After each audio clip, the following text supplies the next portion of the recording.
So then it's like, what are you even talking about? Anonymous? It's such a weird word. Anonymous? How are you going to be anonymous on the internet?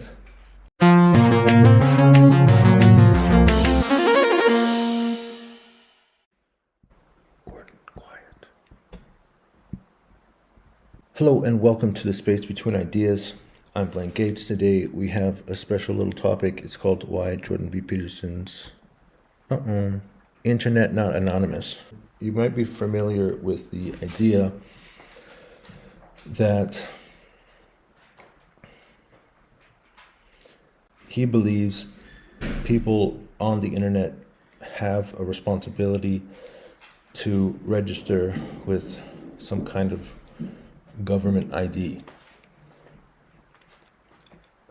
I mean, I would say that's at the extreme stance, because actually I don't really understand his stance perfectly, but it sounded like he doesn't want it to be anonymous. Okay, so what does it mean to be anonymous?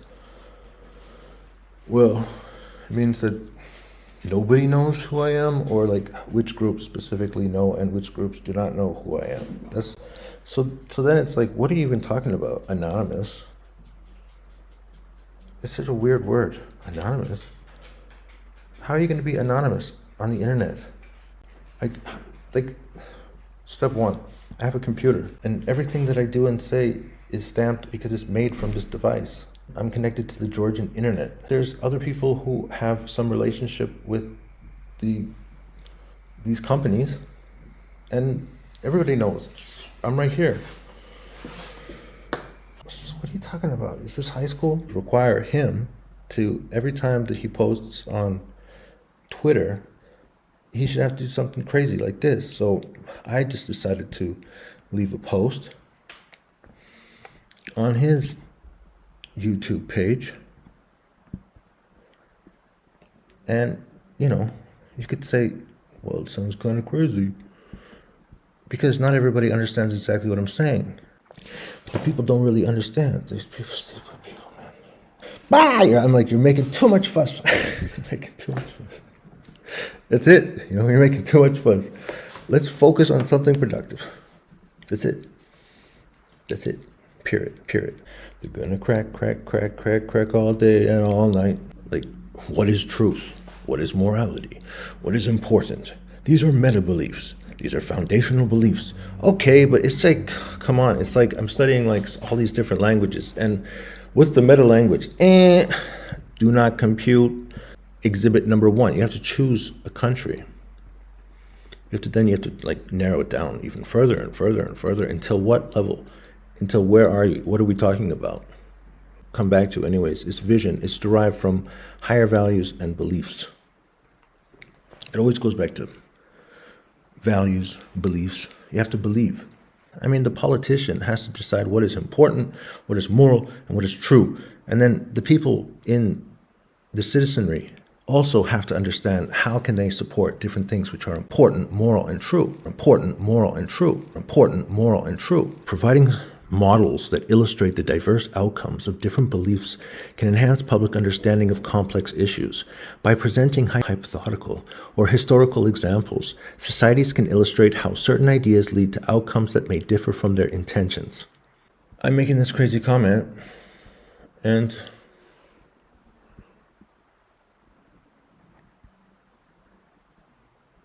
you see, so what I'm saying is that I think that Jordan Peterson, when he's tweeting a million miles per hour, I'm curious what you look like at this moment. And I think that if we're going to go ahead with this idea that you connect all internet traffic with a name, a passport, a driver's license, and all kinds of social markings,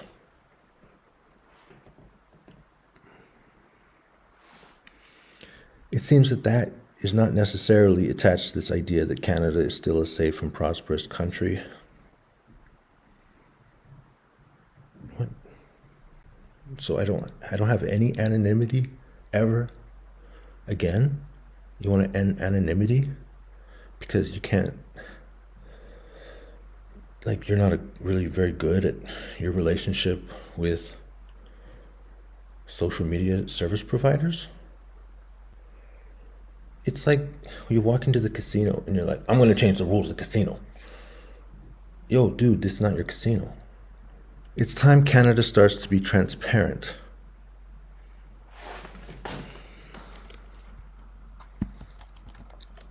And define the definition of accountability. It's called Canada.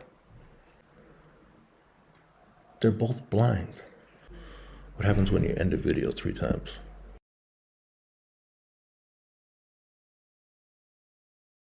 This is the luxury of living in the public world, in the new world that was ushered in by this new law called, what? Internet transparency. And if we're going to have a serious discussion about internet transparency, it can't be like, psychology. Psychology is about people who behave in different ways. And we're trying to block a certain type of behavior. Okay, but on what grounds? On the grounds that it annoys me. Okay, so have you been harmed? That's the first thing a police officer is going to ask. They're going to say, have you been harmed? And if you go to the court, the first thing they're going to ask is about damage. So first you have to prove there was damage. This atheist guy, he just seemed like pretty relaxed. He's just like, okay, yeah, I can see your perspective. And, it's quite detailed, your perspective.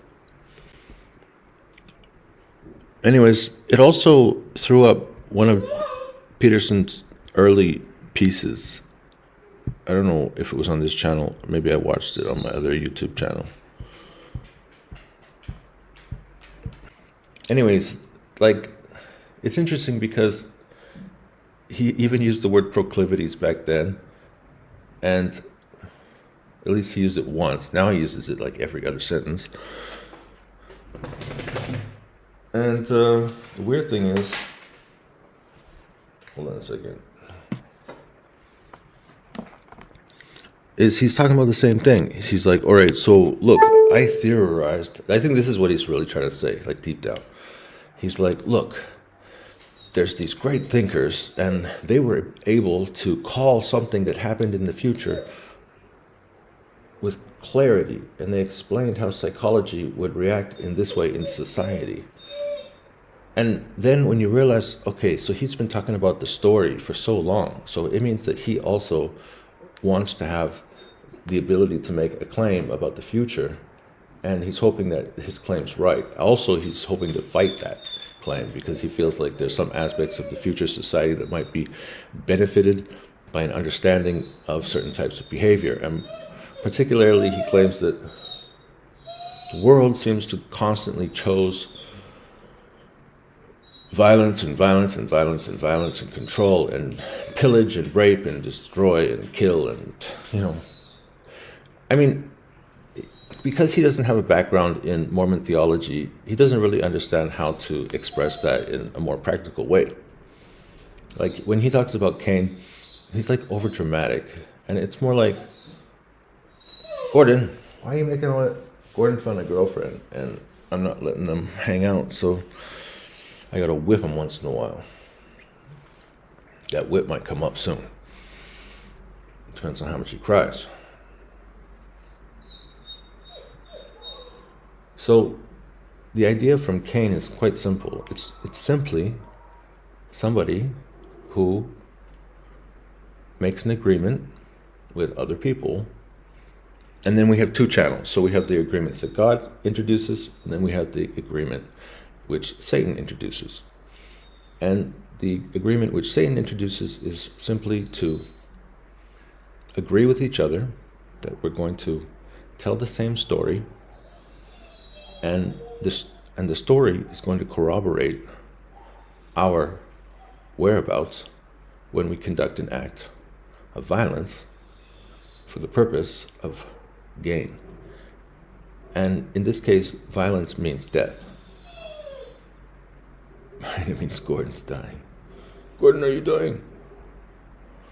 So, in our religious tradition, there's stories about this, and they claim that this secret combination is something that is revealed by Satan. So he has this thing, this element, and he says, all right, this is what we do to gain power. We have a secret agreement so that we can kill and get gain. So what's the alternative? The alternative is to work and get gain. So it's not like, sometimes people are like story time. And Richard Dawkins, he's like listening and he's like, you're a little bit over dramatic. And Jordan Peterson's like, you're not even dramatic enough. Anyways, I gotta go.